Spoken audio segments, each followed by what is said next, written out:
കഴിഞ്ഞ കാലത്തെ കാര്യങ്ങളെല്ലാം പോകട്ടെ എന്ന് പറഞ്ഞാൽ അത് ചരിത്രത്തെ വിസ്മരി അങ്ങനെ വിടാൻ പറ്റത്തില്ല. കഴിഞ്ഞ കാലമില്ലെങ്കിൽ ഇന്നില്ല, ഇന്നില്ലെങ്കിൽ നാളെയില്ല. അടിയന്തരാവസ്ഥ ഇന്ത്യൻ രാഷ്ട്രീയം ലോകത്തിനൊരു മുന്നറിയിപ്പാണ്. ഏറ്റവും വലിയ democracy, parliament democracy. It is not perfect democracy, it is bourgeois parliament democracy. ഭരണഘടനയിൽ പറയുന്ന അവകാശങ്ങളും കാര്യങ്ങളും ഉണ്ട്. അതിന് റെസ്ട്രിക്റ്റ് ചെയ്യുന്ന ക്ലോസുകൾ ഭരണഘടനയ്ക്കകത്തുണ്ടല്ലോ. ആ ക്ലോസുകളാണ്. അങ്ങനെ വരുമ്പോൾ അടിയന്തരാവസ്ഥയ്ക്ക് തുല്യമാണ് ഇന്നത്തെ ഇന്ത്യയിലെ സ്ഥിതി എന്ന് പറഞ്ഞാൽ ഇന്ദിരാഗാന്ധി വൈറ്റ് ചെയ്യപ്പെടുകയില്ലേ? അടിയന്തരാവസ്ഥ കാളരാത്രിയിൽ വിജയനും രാജനുമൊക്കെ ഭീകരമായി കൊല ചെയ്യപ്പെട്ടത്, അതുപോലെയുള്ള റൂൾ തടി പ്രയോഗമല്ലോ ഇപ്പോഴുണ്ടോ? കക്കയും ക്യാമ്പുകളുള്ള ക്യാമ്പ് ഈ രാജ്യത്ത് എവിടെയെങ്കിലും ഉണ്ടോ? അപ്പോൾ കാര്യങ്ങളായിട്ട് കാണണം. വർഗീയതയുടെ അടിസ്ഥാനത്തിൽ ഇന്ത്യയെ നശിപ്പിക്കാൻ ശ്രമിക്കുന്ന ഭരണവർഗമാണ് ഇപ്പോൾ അധികാരത്തിലുള്ളത്. അതും ഭരണവർഗത്തിൻ്റെ ഭാഗമാണ്. ഭരണവർഗങ്ങൾക്കിടെ അധികാരത്തിന് വേണ്ടിയുള്ള പോരാട്ടത്തിൽ ഇപ്പോൾ ജയിച്ചിരിക്കുന്ന വർഗീയ ശക്തികളാണ്, ഭരണവർഗത്തിലെ വർഗീയ ശക്തികൾ. അവരിപ്പോൾ പലതവണ ജയിച്ചു. ഇവിടുത്തെ തൊഴിലാളി വർഗം കേന്ദ്രത്തിൽ അധികാരത്തിൽ വന്നിട്ടില്ല എന്ന് മാത്രമല്ല, തൊഴിലാളി വർഗ പാർട്ടികൾക്കെല്ലാം കൂടെ 10-ന് താഴെയുള്ള പാർലമെൻറ്റ് സീറ്റുകൾ ഉള്ളൂ ഇന്ത്യൻ പാർലമെൻറ്റ്. 10 തന്നെ ഉണ്ടോ എന്ന് എനിക്ക് സംശയമാണ്. 3-നും 2-ഉം 5 ഉള്ളതെന്ന് എനിക്ക് തോന്നുന്നു. വേറെ ആർക്കും ഇല്ല. CPIക്ക് 2-ഉം CPM-ന് 3-ഉം. വേറെ ആർക്കും ഇല്ല. ഇപ്പോൾ RSPക്കൊന്നും സീറ്റില്ല. RSP ഉള്ളത് അപ്പുറത്താണ്. വേണേൽ അതുകൂടെ കൂട്ടിയാലും ഇടതുപക്ഷ പാർട്ടി 6 വരുന്നുള്ളൂ. ഇപ്പം കാലം വല്ലാതെ മാറിയിരിക്കുന്നു. അതിൻ്റെ അർത്ഥം നമ്മൾ എന്താ പറയുന്നത്, ഒരടിയന്തരാവസ്ഥയിലേക്കുള്ള സാധ്യതയൊന്നും ഭാവിയിൽ ഇല്ലയെന്നൊന്നും പറയാനാവില്ല. ഭരണഘടനയിൽ ആ ക്ലോസ് ഇപ്പോഴും ഉണ്ട്.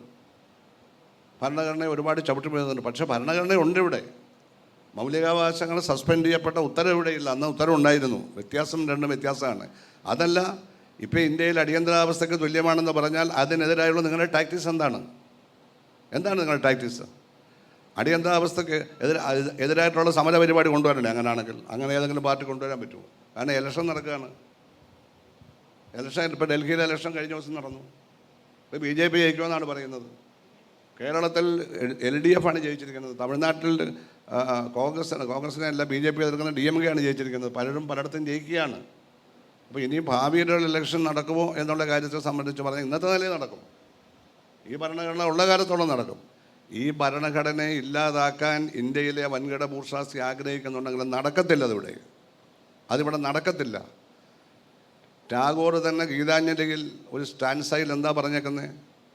സ്വാതന്ത്ര്യത്തിൻ്റെ സ്വർഗത്തിലേക്ക് പിതാവേ എൻ്റെ നാടിനെ നയിക്കണമെന്ന്. രാജ്യത്തെ ജനങ്ങളുടെ പ്രാർത്ഥനയാണത്. നമ്മുടെ സംസ്കാരത്തിലുള്ളതാണ്. സ്വാതന്ത്ര്യമാണ് അമൃതമെന്നും സ്വാതന്ത്ര്യമാണ് ജീവിതമെന്നും പാരതന്ത്ര്യം മാനികൾക്ക് മൃതിയേക്കാൾ ഭയാനകമാണെന്ന് കുമാരനാശാൻ പറഞ്ഞത് മലയാളികളുടെ ഹൃദയത്തിലുള്ള ഒരു ആശയമുള്ള കാലത്തോളം, ജനങ്ങളുള്ള കാലത്തോളം ഇവിടെ ഏകാധിപത്യം വിജയിക്കില്ല. കുറച്ച് കാലത്തേക്ക് വിജയിക്കും. അടിയന്തരാവസ്ഥ പ്രഖ്യാപിച്ച കോൺഗ്രസിൻ്റെ സ്ഥിതി എന്നാൽ പിന്നെ 1-2 തവണ വന്നു എന്നൊക്കെ പറഞ്ഞാൽ ഇന്ദിരാഗാന്ധിയെ കൊല ചെയ്തതുകൊണ്ടും രാജീവ് ഗാന്ധിയെ കൊല ചെയ്തതുകൊണ്ടും മാത്രമല്ലേ വന്നത്? അല്ലാതെ വന്നില്ലല്ലോ. ഇപ്പം ഇല്ലല്ലോ. അപ്പോൾ ഇതെല്ലാം നമ്മൾ നന്നായിട്ട് പഠിക്കണം. എല്ലാ ചരിത്രവും തുടർച്ചയായിട്ട് ഹിസ്റ്ററി ഈസ് പ്രോഗ്രസ് എന്നുള്ളതാണ് ലേറ്റസ്റ്റ് ആയിട്ടുള്ള കാഴ്ചപ്പാട്. ചരിത്രം പുരോഗതിയാണ്, മുന്നോട്ടാണ്. അതുകൊണ്ട് അടിയന്തരാവസ്ഥയെ പറ്റിയുള്ള ഓർമ്മകൾ ഇനി അങ്ങനെ ജനാധിപത്യ സംസ്കരണം ഉണ്ടാകാതിരിക്കാൻ ഇന്ത്യയിലെ രാജ്യത്തെ ജനങ്ങളെ പഠിപ്പിക്കേണ്ട ഉത്തരവാദിത്വം ഇവിടുത്തെ അടിയന്തരാവസ്ഥ എതിർക്കുന്ന എല്ലാ രാഷ്ട്രീയ പ്രസ്ഥാനത്തിനുണ്ട്, സാമൂഹ്യ പ്രസ്ഥാനത്തിനുണ്ട്, വ്യക്തികളുണ്ട്. അതിനെ ഉണർത്തുക എന്നുള്ള ഒരാഹ്വാനം, ഒരു സന്ദേശം നിങ്ങളുടെ ഈ 50-ാം വാർഷികം സംബന്ധിച്ച സെമിനാർ കൊണ്ട് നടക്കുമെങ്കിൽ ഏറ്റവും നന്നായി.